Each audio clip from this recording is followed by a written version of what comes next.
merde. Nous avons décidé de devenir des pilotes d'élite. Pour ça, nous allons tenter d'intégrer la Race Experience School, une école de pilotage spécialisée dans la détection de jeunes talents. Oh, il le fait à tous les tours, c'est n'importe quoi. Mais c'est pas vrai.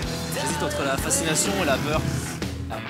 Oui, les nains que vous voyez là, ce sont les champions de demain. Toi aussi, t'ont vendu ça comme un stage de pilotage? Ouais. C'est un stage d'humiliation. Ah bah quand même, voilà. justice. Et le mec qui forme ces futurs psychopathes, c'est Sébastien Gimbert, multiple champion du monde d'endurance et ancien pilote de Grand Prix 500. Une véritable teigne. C'est légal là de faire ça à des enfants? Bah oui, c'est à cet âge-là qu'on forme le talent de demain, donc c'est maintenant qu'il faut travailler avec les enfants et leur apprendre à glisser, à maîtriser la moto. Et passer 15 ans, normalement, c'est foutu. Ça veut dire pour nous, c'est mort, quoi. C'est con. Bah, je sais pas, on va voir. Mettez-vous en tenue et on va travailler. Ah, en tenue, parce que il fallait se mettre en tenue. Avant toute chose, un excellent pilote est d'abord un pilote en forme. Et pour y parvenir, il n'y a pas 36 solutions. Il faut se bouger. Bon, on y va les gars, là? Sérieux? Bon, ça va pas être simple, hein. On y va, quoi. Sport de con, il y a même pas un moteur là-dedans. Vu que c'est assez proche de la moto en termes de position et que c'est ludique, le vélo est un excellent moyen de se faire une condition physique en béton. Sous réserve de ne pas laisser le choix du matériel à un formateur un peu sadique. Vous pensez que la moto, c'est simplement de tourner la poignée? Aujourd'hui, ce qui fait la différence entre un motard et un pilote, c'est la condition physique.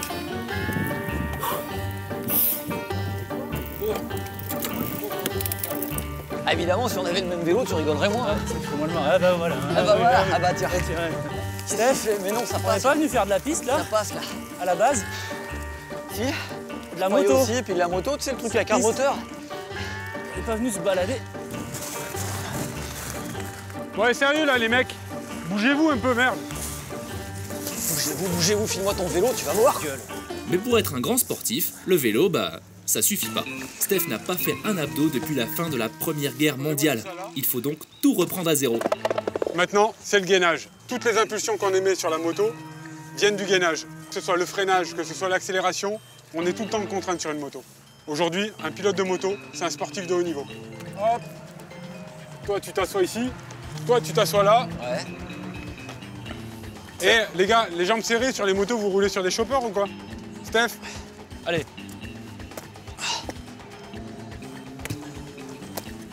Ok. Non mais Je suis en pas fait, très stable. exercice numéro 2, les gars. Cette séance de gainage-là, ça va être pour travailler tout ce qui est système de freinage sur une moto. Comment reproduire cette phase? Très simplement. On prend un grand ballon. On continue, Je le trouvais sympathique avant, mais là... on continue à gainer la phase abdominale et on va recréer ce que nous, pilotes, on subit au freinage. On descend, on remonte. Allez, c'est parti. Et ça...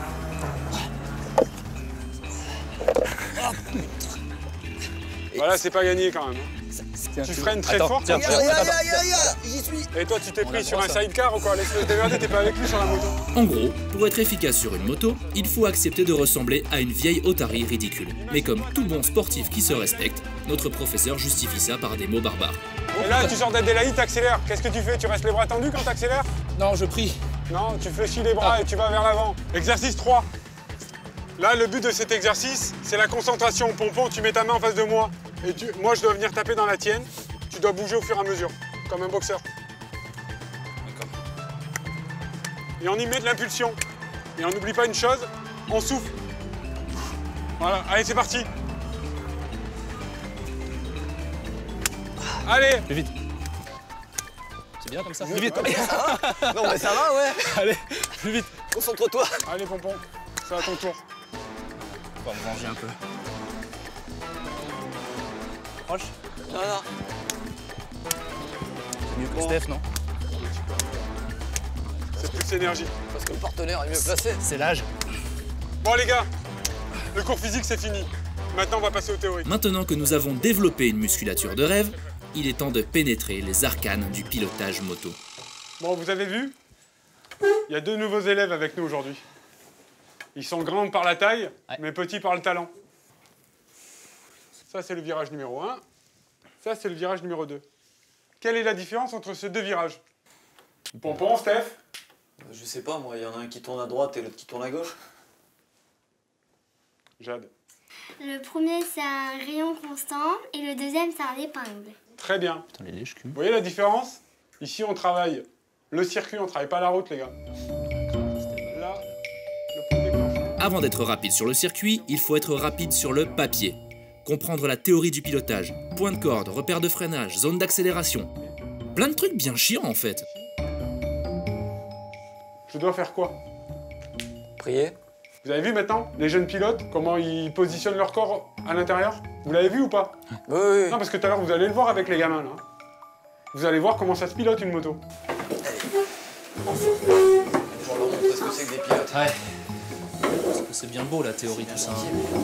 Le crossfit et la leçon de vocabulaire étant assimilés, nous accédons enfin à l'entraînement d'un futur pilote de Grand Prix, la maîtrise de l'adhérence.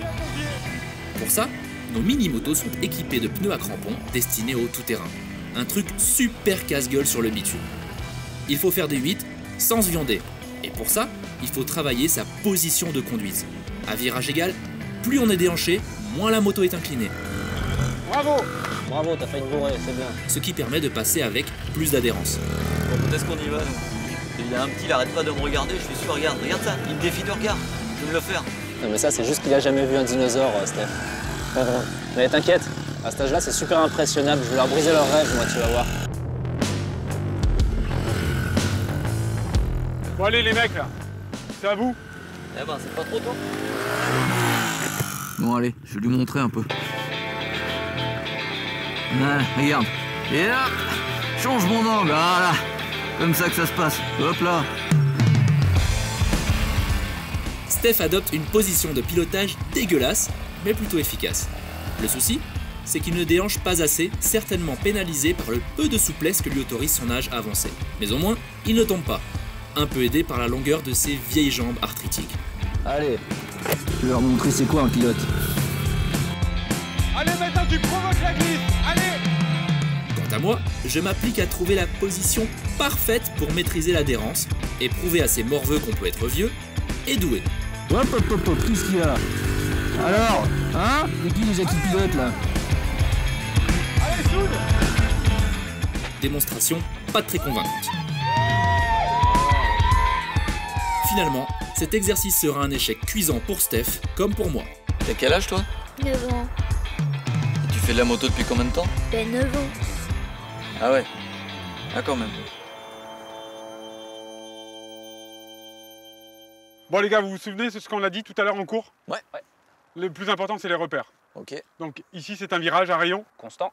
Exactement. Donc, Faillot. le but, c'est vraiment d'avoir ces repères. Le repère de freinage, la mise sur l'angle et le point de corde. C'est bon? Vous avez bien compris? Ouais, c'est bon. Allez, c'est parti. Allez, ça marche. Enfin, nous avons l'occasion d'appliquer la théorie dans le vrai virage d'un vrai circuit. Notre mission est simple, prendre le virage comme les pros. Allez, allez! Allez, le point de corde!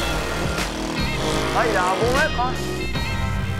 Je vais donc tenter de prendre le fameux point de corde, matérialisé par un cône. Allez! Il est là, le Moi. point de corde! J'ai préféré mettre un cône.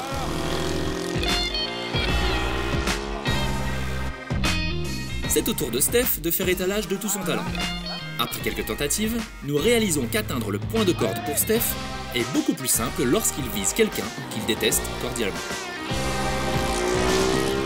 C'est bien, il a failli me percuter. Bon, les gars, je suis pas sûr que vous soyez prêts. Bon, quand même. Mais bon, il va falloir y aller. Allez, où? Bah, affronter mes élèves. Ouais, non, ça va être bon. L'heure de l'affrontement final a enfin sonné. Notre arme, un entraînement acharné, d'au moins un jour. Tu vois le Père Noël? Il n'existe pas! Et un peu de pression psychologique. Parce que notre poids nous désavantage et que ces morveux sont déjà des cadors, nous partirons avec 5 secondes d'avance. Le but, finir le tour devant eux. Mon objectif, c'est d'abord de finir devant Steph.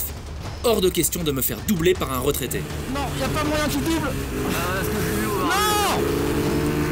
Attends, tu vas voir, toi. Voilà, une bonne chose de faite. Ils sont où, les gamins? Ça va, ils sont loin. Les gosses profitent de notre baston pour reprendre du terrain. J'utilise le phénomène d'aspiration pour reprendre ma place de leader devant Steph. Là par contre, je peux pas aller plus vite. Ah, t'as grossi, Steph, tu te traînes. Mais au virage suivant, il rentre plus fort que moi. Si cette bataille mérite d'entrer dans les annales de la course moto, elle nous fait oublier la remontée des Denis à fond. C'est pareil, il passait le nain. Oh non, non. Ils passent tous. Oh la honte. Qui en profite lâchement pour nous doubler juste avant la fin du tour. La suite se passe de commentaires. Ouais, arrête de sourire, ne regarde même pas. Bon, je pense que vous avez compris. Ouais. Le double héros. Allez, félicitations. Ah bah super. Merci, c'est gentil.